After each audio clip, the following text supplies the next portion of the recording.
So today I'm really glad to have Scott and Loretta Klamm with me, and we're going to talk about ongoing worship. How does worship happen beyond that 10:30 hour on Sunday mornings?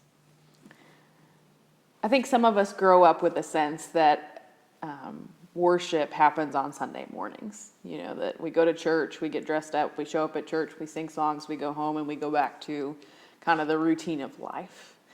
But we talk a lot about, here at least, about worship being beyond these doors and how worship is something that we can be participating in our lives, even in the ordinary things. So for each of you, how do you see yourself worshiping in your daily lives? Where does that happen for you? And maybe you haven't even thought sometimes that, you know, you would classify that as worship. But it really kind of is a time of you worshiping and communing with God and with creation. I see it in several ways.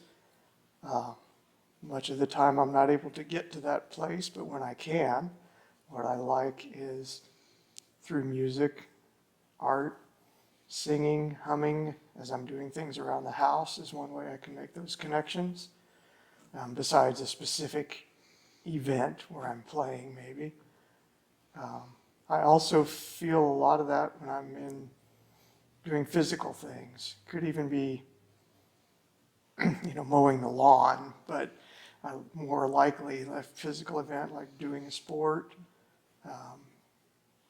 stretching, yoga, of course, that kind of thing are ways that you can reach that place. What came to mind first for me was our family dinners and sitting around the dinner table, because when we're all together, we are, after dinner, we'll often just keep sitting there and talking and scoot your chair back. The dog hops up on my lap and I don't know, we're talking about all kinds of things, from politics to environmental concerns to, I don't know, just goofy things that somebody has done or whatever. So it's those kind of family times that I really enjoy them. And I never really thought of them as worship until just now, as you mentioned it. Well, I think what you said, Loretta, really points to how much what we might think are just like holy or sacred moments with family or friends and worship really overlap. Like, I think a lot of times we try to define worship and what worship is and what worship is not. And your answer really kind of helped cross that threshold that there's not clear parameters for it, right? And so the things that we do, those holy spaces, those in a way are an offering to God of praise, and in a similar way that, working out can be that way too, this opportunity to connect. So when you leave these doors on Sunday and you go back to the routine of getting kids off to school, it's a little easier now, I know, and you go into your jobs and all that stuff, and life just becomes a lot.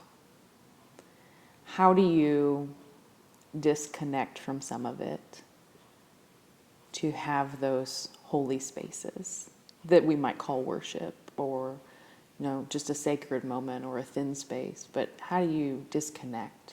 Or what would you say to others? This is what works for me. That is a difficult question at times. I like the words you just went through, where you used several kind of lines of thought to look at it, like meditation, prayer, thin spaces. So for me, I kind of think on those words as I'm doing things sometimes. I think of, because they kind of come at the same center point from different angles, and I don't know, for some reason that resonates with me as I'm going about daily life. I think about, well, what could I do maybe to make this more of a thin space? What can I do to feel more prayerful at the moment?